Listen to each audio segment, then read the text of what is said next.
श्री गुरु तेग बहादुर साहिब के 350वें शहीदी दिवस को समर्पित पंजाब सरकार की श्रद्धा और सत्कार से भरपूर पहल। पंजाब के 23 जिलों में गुरु साहिब के जीवन और बलिदान को दर्शाते light and sound show Srinagar, Gurdaspur, Faridkot और तख्त श्री दमदमा साहिब, तलवंडी साबो से अनंतपुर साहिब तक 4 महान नगर कीर्तन तथा 23, 24 और 25 नवंबर को अनंतपुर साहिब में होने वाले भव्य समागमों में मुख्यमंत्री सरदार भगवंत सिंह जी मान की ओर से सभी को नतमस्तक होने का हार्दिक अनुरोध। आइए अपनी अटूट श्रद्धा और सत्कार के साथ इन समागमों का हिस्सा बने।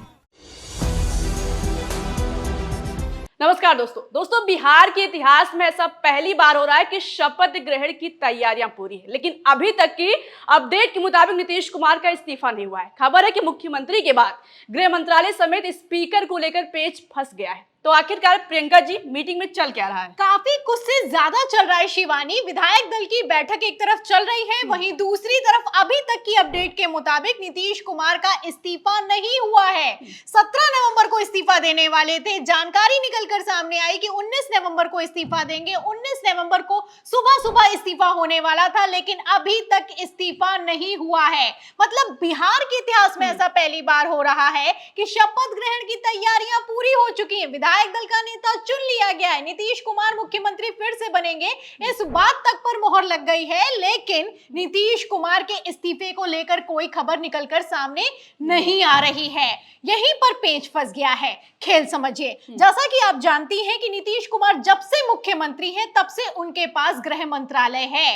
अब इसी गृह मंत्रालय को लेकर नीतीश कुमार अड़ गए हैं। नीतीश कुमार ने भारतीय जनता पार्टी को क्लियर मैसेज दे दिया है कि अब यहां पर मैं कोई कॉम्प्रोमाइज नहीं करूंगा, गृह मंत्रालय तो जेडीयू को ही चाहिए। नीतीश कुमार ने क्लियर कर दिया है कि हर बार गृह मंत्रालय मेरे पास रहा है और इस बार भी गृह मंत्रालय मेरे पास ही रहेगा। फिलहाल गृह मंत्रालय से लेकर स्पीकर पद को लेकर भी पेच फंस गया है। आपको बता दें शिवानी, अगर डील की बात की जाए तो यहाँ पर नीतीश कुमार ने बीजेपी को डील भी ऑफर की। नीतीश कुमार ने कहा कि अगर स्पीकर पद नहीं देना है तो जो डिप्टी सीएम है वो जेडीयू का बना दो, स्पीकर पद आप रख लो।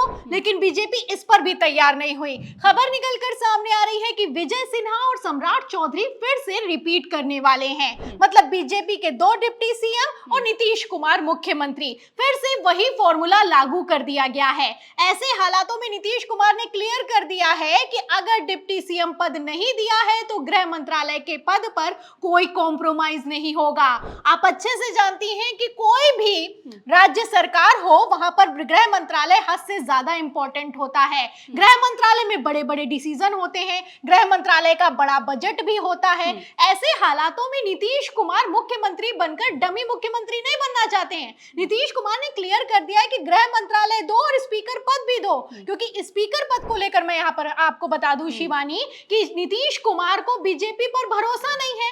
आप अच्छे से जानती हैं कि स्पीकर के जरिए भारतीय जनता पार्टी कैसे खेल करती है, किसी से छुपा हुआ नहीं है। फिलहाल इसी को लेकर नीतीश कुमार अड़ गए हैं। नीतीश कुमार ने एक तरफ कहा है कि स्पीकर पद जेडीयू को चाहिए, वहीं दूसरी तरफ भागे भागे गृह मंत्री अमित शाह बिहार पहुंचने वाले हैं। मतलब आप समझ सकती हैं कि स्पीकर पद की इंपॉर्टेंस मुख्यमंत्री से ज्यादा दिखाई दे रही है। स्पीकर पद को लेकर भारतीय जनता पार्टी का कहना है कि अगर स्पीकर पद जेडीयू को दे दिया गया तो नीतीश कुमार बड़ी ही आसानी से पलटी मार सकते हैं। ऐसे हालातों में दोनों तरफ से किसी को किसी पर भरोसा नहीं दिखाई दे रहा है। फिलहाल एक तरफ जहां बिहार में बवाल खड़ा हुआ है, वहीं दूसरी तरफ महाराष्ट्र को लेकर भी बिग अपडेट निकलकर सामने आ रही है कि एकनाथ शिंदे भी भड़के हैं। मतलब नीतीश कुमार के तेवरों को देखते हुए एकनाथ शिंदे ने भी कमान संभाली है। जैसा कि आप जानती हैं शिवानी, भारतीय जनता पार्टी जिसके साथ गठबंधन करती है उस पार्टी को कैसे खत्म कर देती है ये किसी से छुपा हुआ नहीं है। ऐसे हालातों में एकनाथ शिंदे फुल फॉर्म में आ गए हैं। एकनाथ शिंदे ने खुलकर भारतीय जनता पार्टी पर आरोप लगाया है कि शिंदे के नेताओं को, विधायकों को, कार्यकर्ताओं को तोड़ने की कोशिश की जा रही है। एक तरफ एकनाथ शिंदे भड़के हैं, वहीं दूसरी तरफ भारतीय जनता पार्टी एकनाथ शिंदे को विश्वास में लेने में जुटी है। बीजेपी की तरफ से भारत के इतिहास में ऐसा पहली बार हो रहा है कि बीजेपी घुटनों पर आ गई है। बीजेपी ने एकनाथ शिंदे से कह दिया है कि आप चिंता मत कीजिए, हम आपकी पार्टी में ऑपरेशन लोटस नहीं करेंगे। खेल समझिए, यहां पर भी पेच फंस रहा है शिवानी, क्योंकि महाराष्ट्र की अगर बात की जाए तो एकनाथ शिंदे की जरूरत नहीं है भारतीय जनता पार्टी को। ये तो विपक्ष के नेता भी अच्छे से जानते हैं, लेकिन जैसे हालात हैं, जैसे बिहार में बवाल खड़ा हुआ है, ऐसे हालातों में बीजेपी आला कमान किसी तरह का कोई रिस्क नहीं लेना चाहता है। यहाँ पर एकनाथ शिंदे को पुचकार के, मना के नीतीश को कॉन्फिडेंस में लिया जा रहा है, लेकिन नीतीश कुमार भी बीजेपी को अच्छे से जानते हैं। नीतीश कुमार तो इतना अच्छे से जानते हैं कि नीतीश कुमार ने इतना तगड़ा दांव चलाया है कि भारतीय जनता पार्टी चारों खाने चित्त हो गई है। मतलब नीतीश कुमार ने ऐसा कुछ कर दिया जो कि कभी नहीं हुआ। नीतीश कुमार ने इस्तीफा नहीं दिया, अचानक से इस्तीफा नहीं दिया, पूरे लाव लश्कर के साथ नीतीश कुमार पहुंचे राजभवन और राजभवन जाकर कहने लगे कि यहाँ पर मैं इस्तीफा देने नहीं आया हूँ, अभी तो मैं जानकारी देने के लिए आया हूँ। मतलब नीतीश कुमार ने ये क्लियर कर दिया कि पहले इस्तीफा तो तभी होगा जब मुख्यमंत्री की घोषणा हो जाएगी।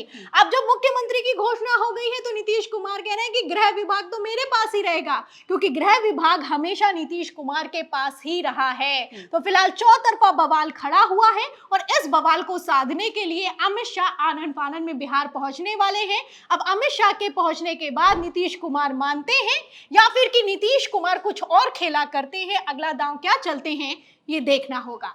तो बिल्कुल बहुत बहुत शुक्रिया प्रियंका जी। जिस तरह से बीजेपी ने खेल किया है, तो क्या इस बार नीतीश कुमार गृह मंत्रालय छोड़ने को तैयार हो जाएंगे? नहीं तो नीतीश कुमार का अगला दांव क्या होगा? दोस्तों, इस पर आपको क्या लगता है? अपनी राय कमेंट बॉक्स में हमें जरूर बताइएगा। चर्चा पसंद आई हो तो लाइक और शेयर करना मत भूलिएगा। देख रहे 4 PM। नमस्कार।